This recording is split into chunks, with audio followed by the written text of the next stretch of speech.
Amigas y amigos del canal universitario, tengan ustedes muy buenos días. Soy el doctor Gustavo Mendoza Ríos, profesor emérito de la Facultad de Medicina, que tiene el placer de ingresar a vuestros hogares mediante su programa Cuidemos tu Salud. Programa que, como bien saben ustedes, es patrocinado por la Facultad de Medicina de la Universidad Mayor de San Andrés. Desde ese espacio, queremos contactarnos con ustedes básicamente para informarles y ojalá impactar en ustedes para que en estas distintas patologías que nuestra población sufre puedan ustedes no solamente conocer de ellas, sino básicamente involucrarse en el problema y prevenir, porque prevenir cuesta mucho menos que curar, pero además es mucho más efectivo. Hoy hemos de tener el placer de hablar con un colega, un médico cirujano, sobre un tema muy especial, denominado dolicomegacolon. El término no es muy coloquial ni familiar entre nosotros seguramente, pero él se va a encargar precisamente de aclararnos. Para hablar del dolicomegacolon, hemos invitado al profesor doctor Jorge Juaniquina Ágata. Él es profesor titular de cirugía de nuestra facultad, pero además es médico cirujano del Hospital de Clínicas Universitario.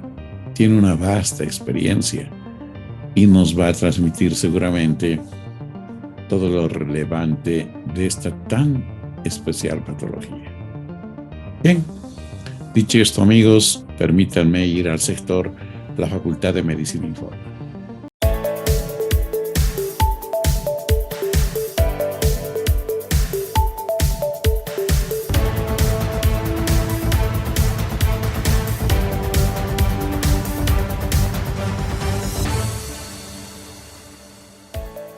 Distinguidos amigos, en esta nota ustedes verán cómo la Facultad de Medicina, al igual que muchas otras instituciones, se incorporan también al esfuerzo de vacunar a toda la población menor de 18 años. Nuestras principales autoridades están comprometidas con ello y precisamente al inicio de esta nueva etapa estuvieron presentes en el lugar en el que se realiza esta tarea, el de la vacunación. Veamos la nota, por favor. Bueno, nos sorprendió un poco porque recién recibimos la comunicación minutos antes de que venga el señor ministro. Entonces, de esa manera acudimos y pudimos ver con él al inspeccionar que este punto de vacunación está bien organizado y definitivamente hay mucha seguridad, fluidez y se está cumpliendo todas las exigencias que se tienen para una vacunación, ¿no? No sé, a un comienzo llegaron más o menos hasta 1000 personas por día, luego un promedio iban de 650 a 700, pero estos días bajó a entre 250 a 300, situación que preocupó tanto a las autoridades del CEDES, del Ministerio y del Gobierno. Por eso que el presidente anunció ayer, creo de una manera muy atinada, el bajar la vacunación a partir de los 18 años. Primero, el equipo, por supuesto, todo lo que tenemos de disponibilidad de la Facultad de Medicina, en el apoyo logístico, personal de la Facultad de Medicina, estudiantes de la Facultad de Medicina y también personal del CEDES y de la Cruz Roja. Habitualmente es a partir de las 8:30 hasta las 2:30 de la tarde. Ese es el horario programado para atención. Su carnet de identidad, una fotocopia del carnet. Una invitación para que toda la población venga. La única manera de controlar la enfermedad es que realmente la mayor parte de la población esté vacunada. Amigos, en esta nota, ustedes observarán pasajes de un acto muy importante en la carrera de enfermería. El de la entrega de símbolos que hacen precisamente a la carrera y a la profesión. Asistieron nuestras principales autoridades y en verdad fue un acto muy importante para la carrera, obviamente para sus docentes y fundamentalmente para sus estudiantes. Veamos la nota. Hoy es un día especial y muy significativo para los estudiantes de cuarto año de la carrera de enfermería.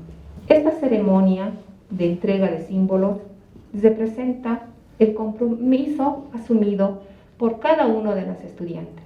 Demuestra el estado de madurez que van adquiriendo durante estos años. La lámpara es un símbolo que nos muestra la luz que se requiere en todos los actos de cuidado que realiza la enfermera, representando la claridad y el conocimiento que tiene la enfermera. La cofia es el símbolo de honor que representa el cuidado y la lealtad a la profesión, identificando a la enfermera como responsable de la ciencia del cuidado.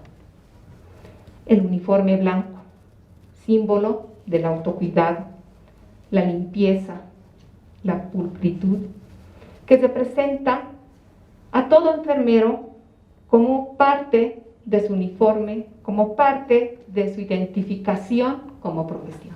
Hoy han recibido definitivamente tanto la cofia, que distingue a la enfermera en su actividad, y la lámpara, que esa señora hace más de 100 años, en una conflagración bélica, irracional de los humanos, ahora les prenden la luz. Quienes les entregan la luz son docentes distinguidas, ahorita 4, pero las demás están aquí al frente, que les han ayudado a formarse hasta ahora. Pero ¿qué luz les entregan?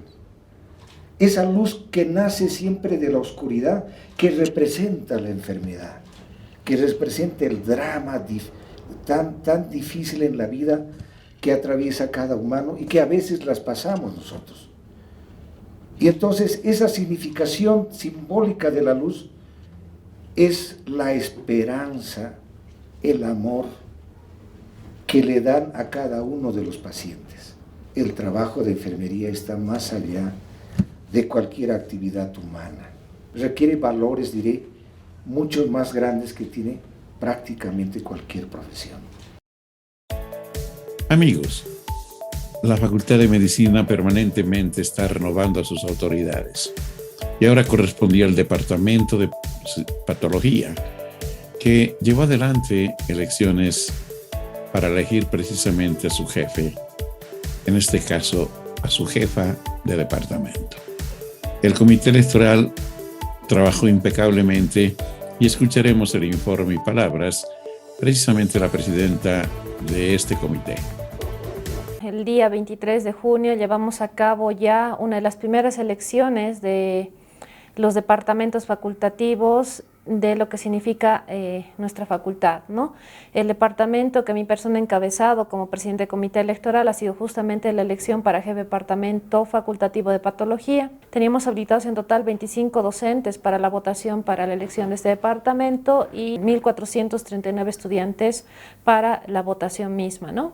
El proceso electoral se ha llevado con total normalidad. Las mesas han estado abiertas hasta las 4:30 de la tarde. Y se ha llegado a la elección de la única postulante, que ha sido la ganadora, la doctora Ivana Valverde, con la sigla CID que se ha presentado. De los 695 que han emitido su voto en el ámbito de los estudiantes, hemos tenido 596 emisiones de voto a favor de la doctora Valverde, 71 votos en blanco y 28 nulos, haciendo en sí un total de lo que significa en estudiantes un 89.36% de votos a favor de la doctora Valverde, en frente a blancos de 10.64% y en docentes un 95% frente a 5% de lo que son los votos blancos, el 5% y 95% a favor de la doctora Valverde, teniendo un total de 92.18% a favor de la doctora Valverde, con lo cual se la ha ya denominado la ganadora de la elección, siendo la única postulante de la misma. En instantes vuelve la programación de TVU. Medidas de bioseguridad. Estas son medidas recomendadas por la Organización Mundial de la Salud para el uso correcto del barbijo. Las mascarillas no médicas deben usarse en lugares cerrados, como tiendas y oficinas. Recuerda lavar el barbijo de tela con detergente y agua caliente o hirviendo durante 1 minuto al menos una vez al día. Las mascarillas de 3 capas deben usarse en lugares al aire libre.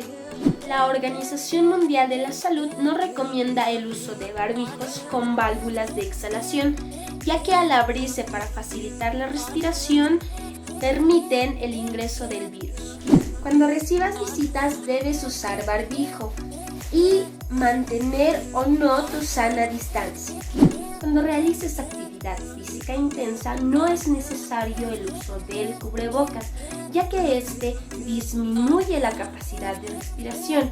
Mejor mantén una sana distancia y asegúrate de que haya una buena ventilación. El uso del barbijo en niños menores de 5 años no es obligatorio y la decisión de usarse en niños de 6 a 11 años debe basarse en los factores de riesgo existentes.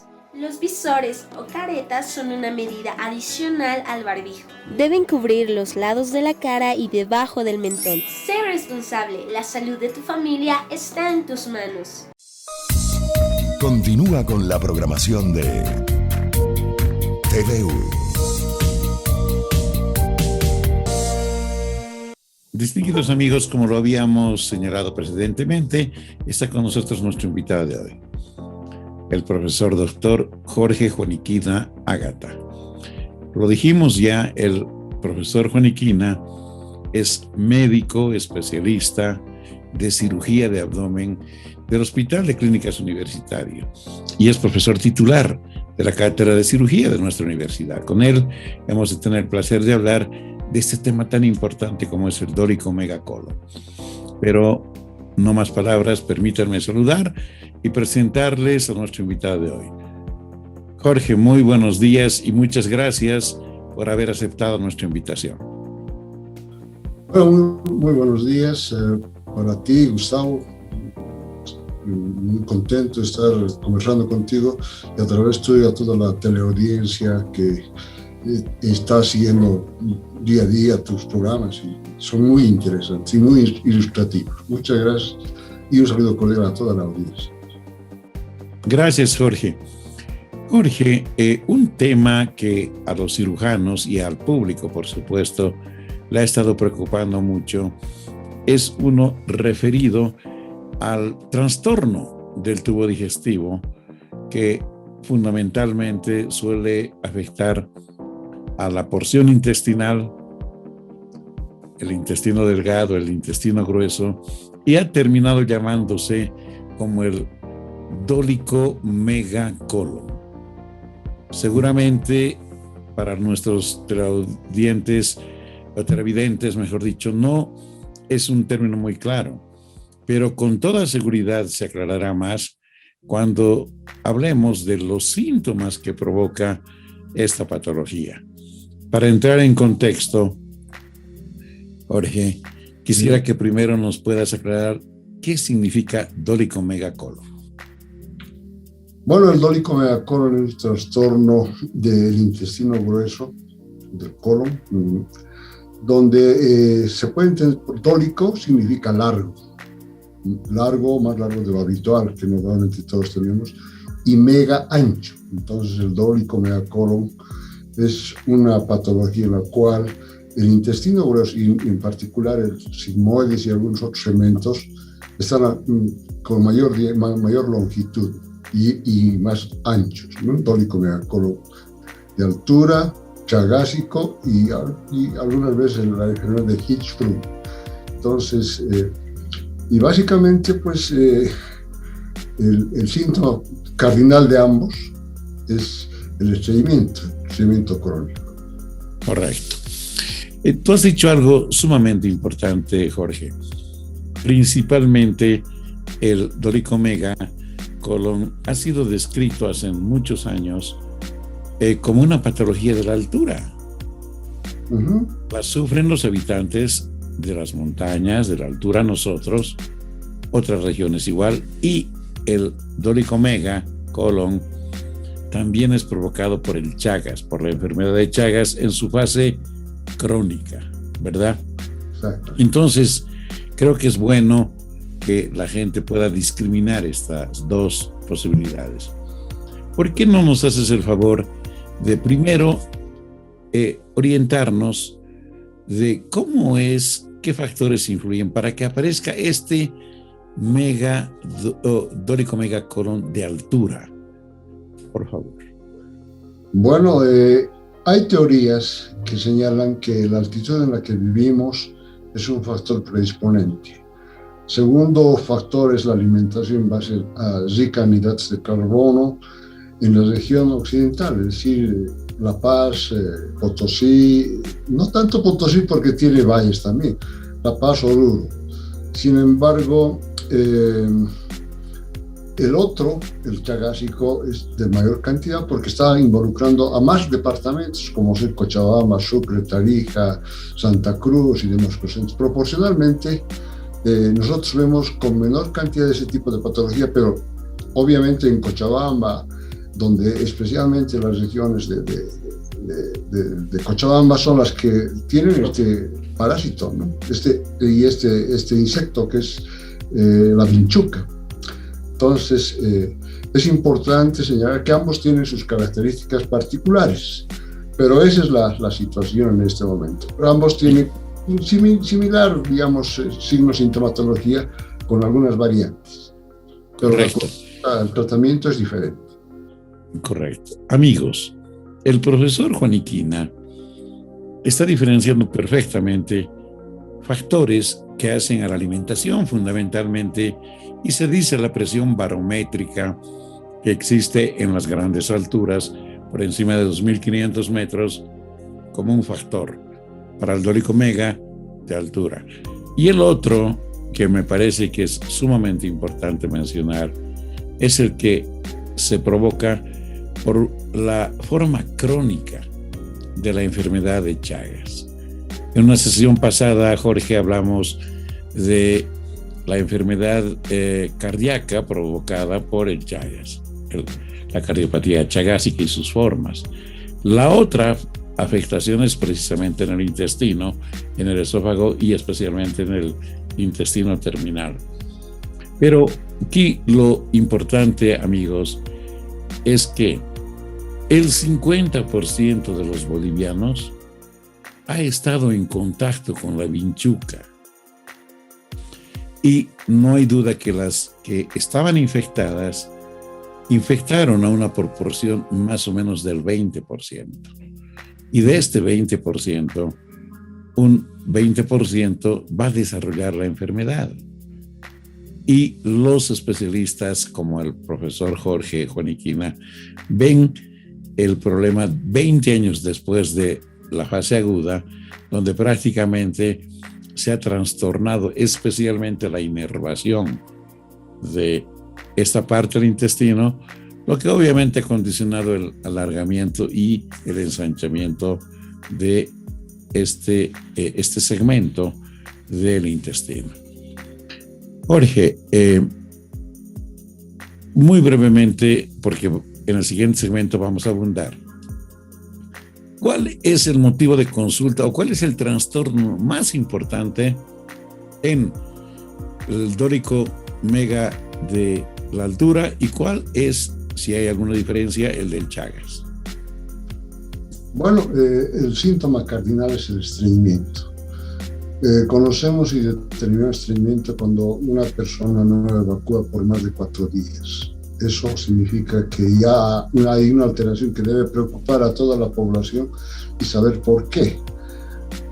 Habitualmente la mayoría de las personas evacúan una vez al día, algunas 2, otras cada 2 días y algunas raras cada 3. Pero cuando ya son 4 días, debe preocupar a toda la población porque su ritmo evacuatorio se ha ido alterando gradualmente y progresivamente con el transcurso de los años.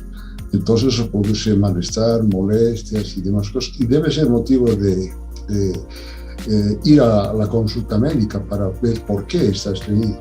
Mucha gente, en base a esta situación, empieza a consumir laxantes, purgantes, y bueno, y se va acostumbrando, pero esa no es la solución, es algo paliativo. Entonces, el síntoma cardinal es el estreñimiento crónico y que va prolongándose varios días, y es motivo de consulta, debe ser motivo de consulta. Excelente. Amigos, hemos de hablar, y le voy a preguntar al profesor que existe una clínica un poco más florida, es decir, una clínica síntomas, signos que a lo mejor le hacen diferenciar inicialmente, y cuando esto no es posible seguramente recurren a exámenes de laboratorio para diagnosticar y afrontar el tratamiento como corresponde. Pero les pido por favor que nos aguarden un momento, vamos a un corte, volvemos y seguimos aprovechando de la experiencia de nuestro invitado, el doctor Jorge Juaniquina. Amigos, vamos a un pequeñísimo corte. En instantes vuelve la programación de TVU. Manejo de residuos domiciliarios COVID-19. A continuación, algunas medidas que deben aplicarse en hogares que hayan sido afectados por el COVID-19 y que también pueden replicarse en hogares donde se desechen elementos de protección como cubrebocas. Habilitar un contenedor diferencial en la medida de lo posible que tenga una bolsa roja, la cual nos indica que se tratan de residuos potencialmente contaminados. Los barbijos, papeles, guantes y otros desechos serán acumulados en el contenedor durante el transcurso de todo el día. Es importante que estos residuos especiales no se mezclen con los residuos orgánicos ni los reciclables. Tomando las medidas de bioseguridad correspondientes para la protección, vamos a sacar del contenedor la bolsa llena de residuos, la vamos a amarrar y desinfectaremos. Posteriormente la introduciremos en otra bolsa, la cual también desinfectaremos y la mantendremos en nuestro hogar 3 días. Después la llevaremos al contenedor más cercano o esperaremos al camión de basura. Sé responsable, la salud de tu familia está en tus manos. Continúa con la programación de TVU. Amigos, hemos de seguir conversando con nuestro invitado, el profesor Dr. Jorge Juaniquina, sobre este tema tan importante como es el dólico megacolon. Jorge, si tuvieras la gentileza para nuestra teleaudiencia de ampliar un poquito sobre la signo-sintomatología que produce esta enfermedad. Tú nos dijiste, el síntoma capital es el estreñimiento, la constipación, el que la gente no evacúe sino cada 3-4 días y puede generar lo que nosotros llamamos fecalomas, etc. Pero explícanos, por favor, sobre el cotejo sintomático que presentan los pacientes en sus distintas variedades. Bueno, después del estreñimiento hay distensión abdominal. El paciente con esta patología tiende a distender el abdomen, que le molesta. Tiene heces de consistencia dura precisamente porque como el colon es un órgano que produce la absorción del agua, la consistencia de las heces se vuelve más duras. Vuelvo a reiterar, los periodos prolongados de falta de eliminación de heces, el malestar general, estado de toxemia fecal, es decir, es característico de esta situación. Tenemos a veces, en particular en el dolicomeacolon chagásico, una tumoración en la fosa y en el cuadrante inferior izquierdo, de consistencia semipastosa, y eso da la idea de que se está formando un fecaloma. Tenemos entendido y fecaloma es un acúmulo de heces que de principio dan una impactación fecal y luego lleva al fecaloma, es decir, es algo ya un poco más avanzado en cuanto a la evolución. Puede dar signos compresivos esta concreción de heces a nivel de vejiga, de vasos pélvicos, de asas intestinales delgadas que provocan alteración en el funcionamiento de la cavidad abdominal. Entonces, ante esta sintomatología, pues el paciente acude de primera instancia a los remedios que se puede adquirir en las farmacias, los laxantes y purgantes y los enemas. Sin embargo, no sabe la causa. Lo fundamental es saber la causa de cualquier patología, ¿no? Entonces, eso es importante. Jorge, cuando la paciente ha presentado estos signos de sintomatología, ¿a qué exámenes de laboratorio o de imágenes ustedes recurren para confirmar definitivamente el diagnóstico y obviamente luego afrontar el tratamiento? Bueno, lo primero que se debe hacer es hacer una limpieza del colon con los enemas y demás cosas y inmediatamente proceder a un colon por enema. Un enema, es decir, una radiografía contrastada del colon, del intestino grueso, que nos permite ver la longitud, ver las alteraciones morfológicas que tiene e inmediatamente detectamos que el sigmoide o algún segmento del intestino está incrementado, debemos proceder a descartar si es de altura o es chagásico. Si es chagásico, pues es importante señalar que hay tests actuales como el test de ELISA, el test de inmunofluorescencia, que bueno, por el factor que es rápidamente en todos los estudios de laboratorio de las células, y algunos más especializados que debido al costo a veces no se logra.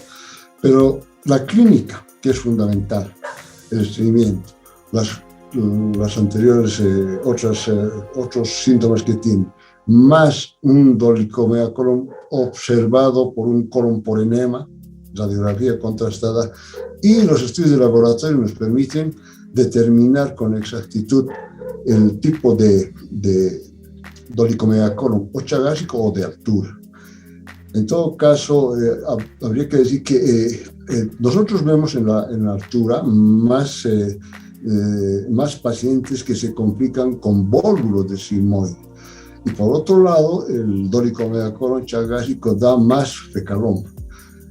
Obviamente, en ambos hay esas características, pero en proporcionalidad, el de altura da más vólvulos, es decir, más torsión del intestino. Vólvulos entendemos por la torsión del segmento del sigmoide que impide el tránsito, y eso es una urgencia quirúrgica que debemos resolver.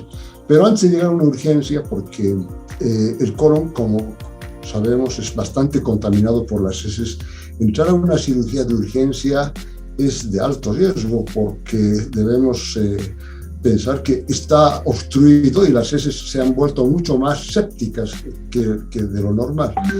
Y de igual manera con el megacolon chagásico, el fecaloma también produce alteraciones que, bueno, nos permiten en alguna oportunidad entrar de urgencia, pero entrar de urgencia con un colon lleno de heces es un poco complicado. En este caso, muchas veces hacemos enemas que permitan la evacuación, como el enema de Murphy, que permite, digamos, ablandar esas heces que son duras y poderlas extraer.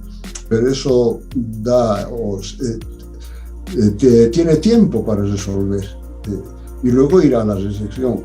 No nos olvidemos de que el dolicomeacolon chagásico estaba producido por el Trypanosoma cruzi el cual produce destrucción de los ganglios motores de la pared del intestino grueso, y eso hace que el peristaltismo, es decir, la función que hace para que pueda eliminar el contenido fecal, sea muy lento, y entonces va acumulando.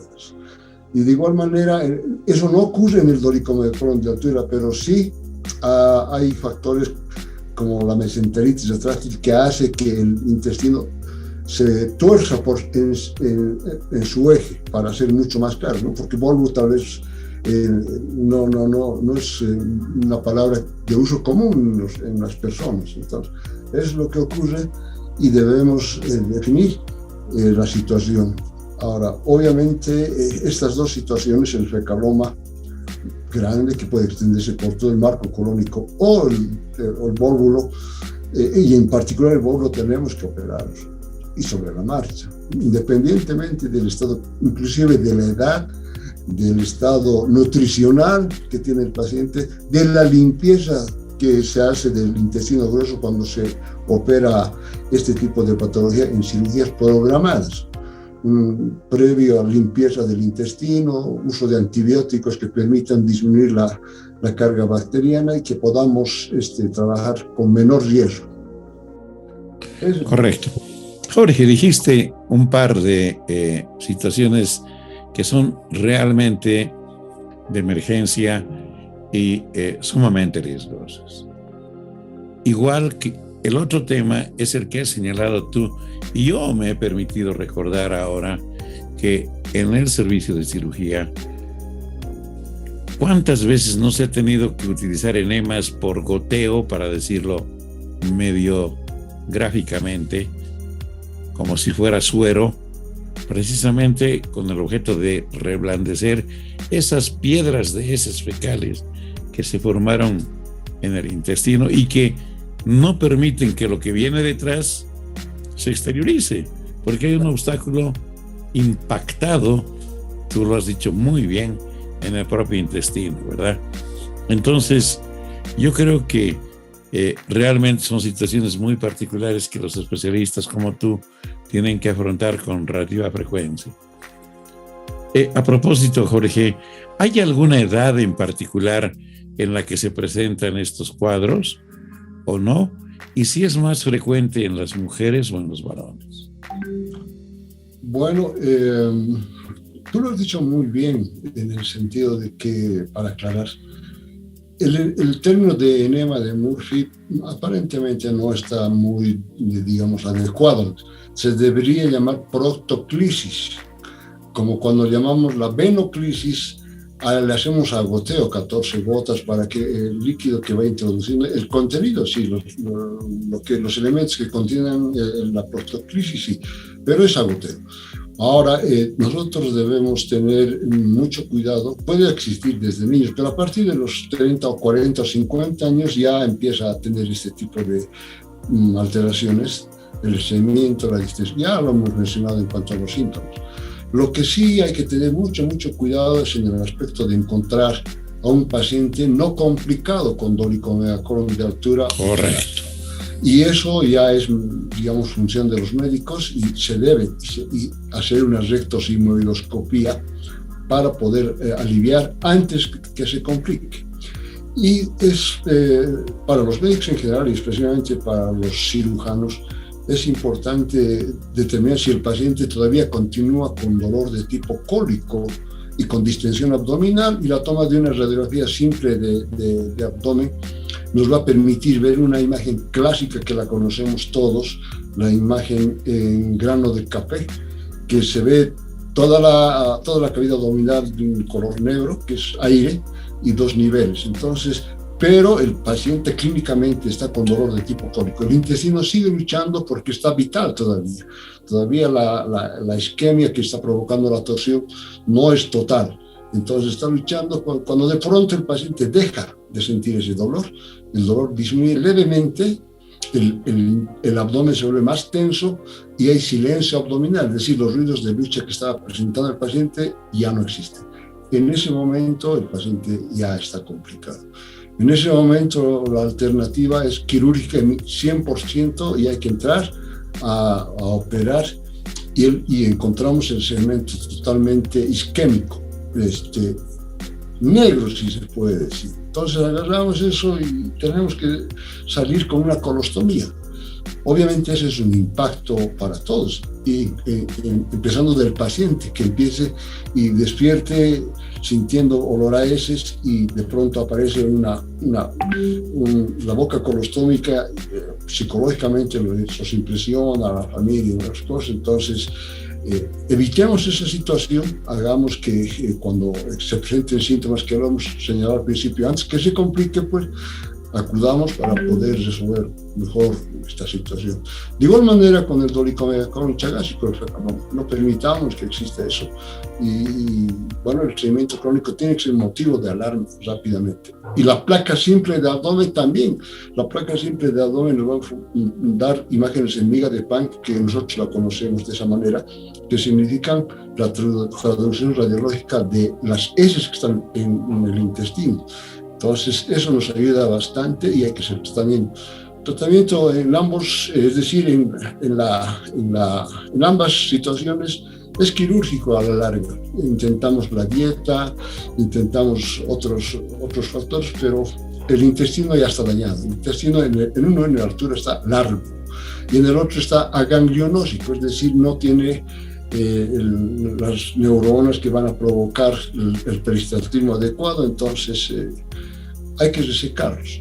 Ojalá se pueda hacer, no en un paciente no complicado, ¿no? Hacer la anastomosis, hay la cirugía inclusive de sutura mecánica que da muy buenos resultados, y bueno, pero ya sometido a una cirugía que siempre es para los pacientes, especialmente que no conocen mucho, el temor a la operación, el temor al dolor más que otra cosa, porque es lo más importante en los pacientes. Esa sería la recomendación. Jorge, lo dijiste todo prácticamente. Tal vez habría que decirle a la gente que una colostomía es el abocamiento del intestino hacia la pared abdominal, es decir, hacia afuera. Por lo tanto, las heces se evacúan a través del abdomen por esta boca que se deja, y obviamente los cirujanos colocan unas bolsas que son especialmente diseñadas para ello, para que allí se vacíen las heces. Obviamente la colostomía es un recurso que se puede utilizar en otro tipo también de patologías, pero en este caso el doctor Juaniquina describió muy bien los cuadros que presentan estos pacientes y el manejo que se hace cuando es irremediable la cirugía. Jorge, yo creo que la gente ha entendido perfectamente.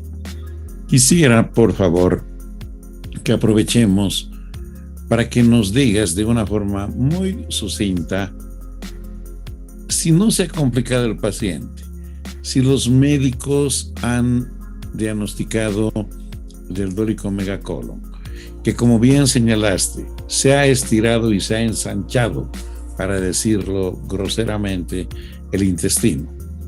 Y como está de esta forma, se tuerce y hace vólvulo y se complica irremediablemente en el tiempo. Y en el otro caso se va a formar heces sumamente duras por la falta de la capacidad de peristaltismo del intestino, porque no hay nervios. El Chagas los ha acabado. Entonces, a la larga, bien dijiste, cuando ya todas las medidas médicas no funcionan, ¿qué se plantea? ¿Y qué magnitud de cirugía es esta? Porque si se habla de resección, ¿cuánto más o menos se suele hacer primero? Y luego te preguntaré, después de ello, ¿todo vuelve como si nada hubiese pasado o quedan siempre secuelas de la magnitud de la cirugía que se hace? Por favor, ilústranos, Jorge.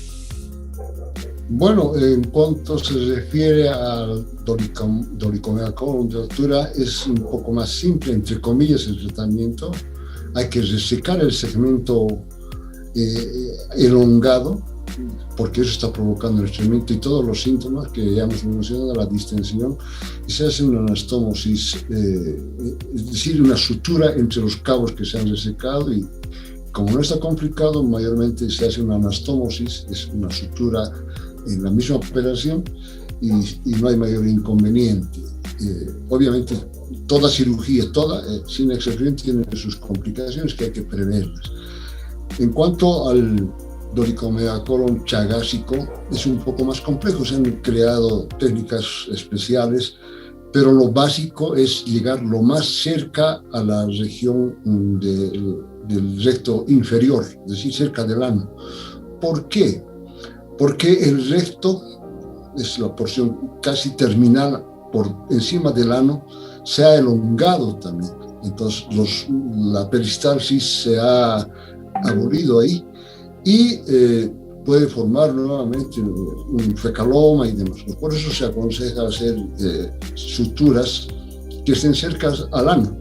Antes se hacía técnicas como la Duhamel y demás, pues que seguramente no nos van a entender, pero actualmente la cirugía con sutura mecánica permite estar casi a 2 o 3 centímetros del margen anal para que ese segmento aganglionósico pueda funcionar.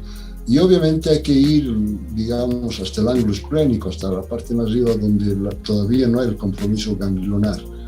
Sin embargo, si el efecto del parásito continúa destruyendo, pues vamos a tener alguna vez complicaciones. En ambos hay complicaciones, pero dependiendo de todo, sobre todo de la técnica y de la habilidad también de los que trabajan sobre esta patología. Gracias, Jorge. Jorge, vamos a seguir conversando sobre el tema. Quedan todavía muchas preguntas en el tintero, pero te ruego, por favor, que nos permitas ir a un corte y enseguida retorno, seguimos conversando del tema. Amigos, estamos de vuelta enseguidita. En instantes vuelve la programación de TVU.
Continúa con la programación de TVU.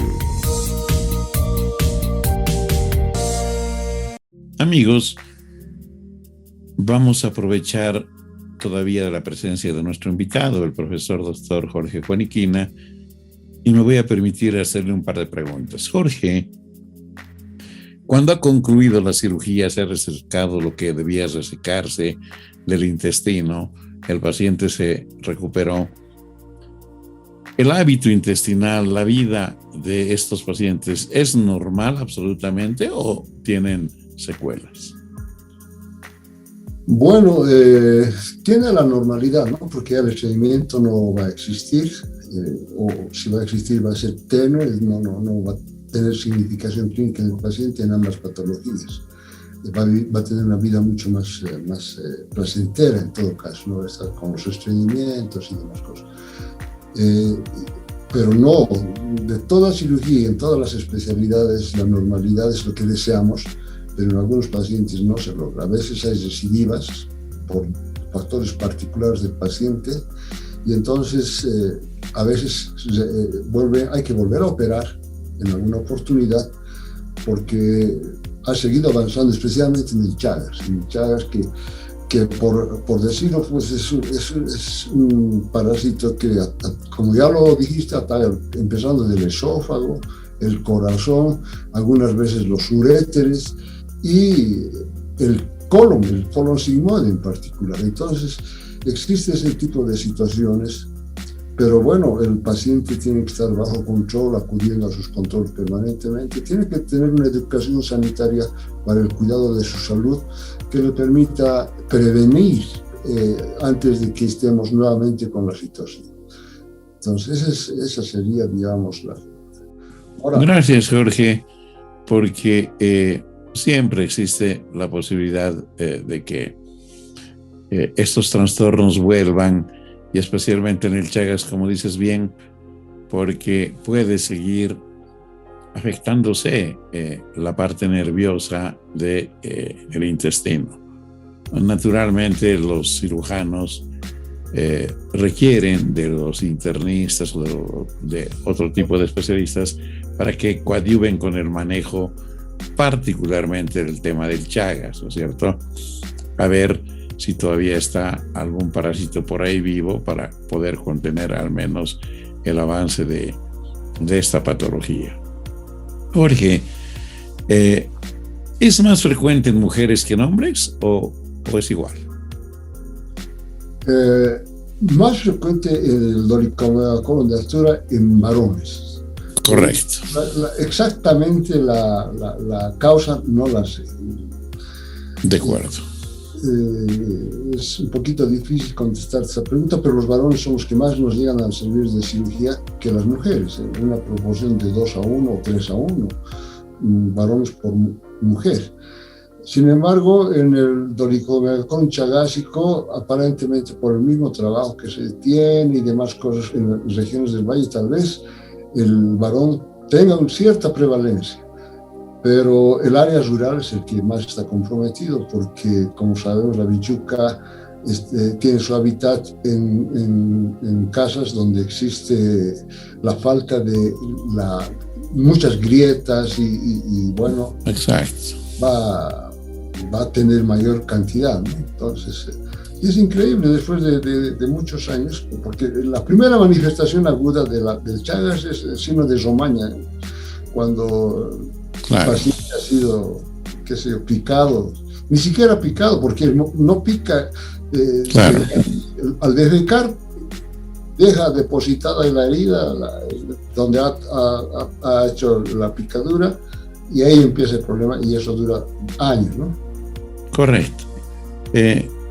Gracias por recordarnos este tema. De alguna forma lo abordamos también anteriormente. Decíamos que las heces contaminadas del triatoma, de la vinchuca, que tiene obviamente el parásito, se introducían inclusive con el rascado que el propio paciente podía hacer sobre esta zona afectada. No solo eso, mira, yo estuve viendo hace un tiempo que parece que inclusive la gente se está enfermando cuando el triatoma, la vinchuca, deposita sus heces sobre alimentos y uno los ingiere. Es una otra nueva forma que cada vez más, al parecer, se está dando en zonas endémicas, que nos va a dar todavía mucho que hablar. Jorge, un par de consejos para la gente, por favor. Bueno, el consejo sería de que la paciente o el paciente que tenga síntomas de distensión abdominal sin causa aparente, a veces piensa que están llenos de aire y demás cosas, y luego se suma a esto el estreñimiento que ya hemos mencionado, debería acudir rápidamente al médico y saber por qué está así. Yo creo que en toda enfermedad los pacientes deben estar acostumbrados a ver la causa de su malestar, no buscar pretextos. Muchas veces no quieren, no van al médico, obviamente por varias razones. A veces el factor económico les impide a gente de la población rural y demás cosas. Sin embargo, el costo es mucho más después de haber tomado o haber enfermado. En la cuestión económica se vuelve más caro, una operación de estas es de alto costo, luego y el costo de la vida, del malestar, de vivir sin mayores problemas. Entonces, yo creo que debemos insistir en que los pacientes y toda la población acudan al menor síntoma para saber, no esconder la cabeza como es el avestruz y dejar que pasen las cosas. Y cuando las cosas están complicadas, la resolución es más difícil, más complicada y con más hierro. Luego, gracias, Jorge. Esta, en verdad, Jorge, fue una conversación muy importante, especialmente para nuestra teleaudiencia. Por eso quiero agradecerte por la amabilidad que tuviste de compartir tu experiencia, tu experticia con nosotros. Y quisiéramos comprometerte para que en una siguiente vez hablemos de un tema tan trascendental como este. Tu despedida, por favor, Jorge.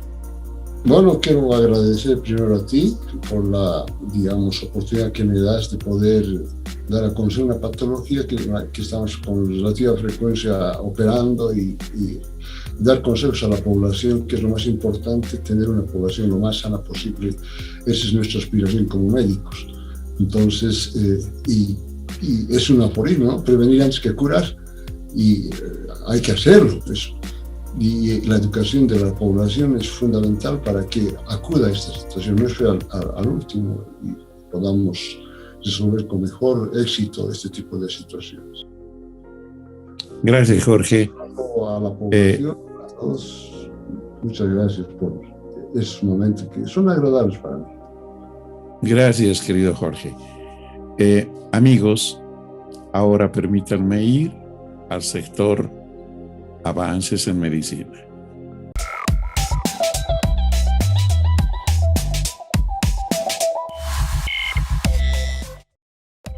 Amigos, la ciencia avanza y hoy vamos a poder disponer de las famosas radiografías 3D, donde se pueden ver muchísimos detalles de órganos internos que permiten mejor diagnóstico con más detalle y obviamente mejores tratamientos. Veamos la nota. Seguro que a lo largo de tu vida te han hecho alguna radiografía de rayos X. Te sorprenderá saber que estas láminas en blanco y negro tienen sus días contados. Serán sustituidas por radiografías en 3D y en color. Esta nueva tecnología permite obtener imágenes más detalladas y precisas que las radiografías tradicionales, contribuyendo de esta manera a un mejor diagnóstico médico. Tanto los escáneres tradicionales como los escáneres a color atraviesan al paciente con rayos X. En el caso de los escáneres tradicionales, solo se mide la densidad de los elementos que atraviesan para obtener la radiografía en blanco y negro. En cambio, los escáneres a color incorporan un chip que emplea un algoritmo matemático que reproduce la imagen en 3D a partir del análisis de la longitud de onda de los elementos que encuentran los rayos X a su paso. Con ello proporcionan información sobre el material que atraviesan más allá de su densidad, lo que se traduce en la posibilidad de reproducir a todo detalle las grasas, músculos, huesos, líquidos e incluso elementos específicos como el calcio del paciente. Esta nueva tecnología tiene principalmente tres ventajas. La imagen da mucha más información, da más resolución y los pacientes se someten a una menor exposición de rayos X. Distinguidos amigos, esto fue todo por hoy. Esperamos sinceramente que el programa haya sido de vuestro agrado.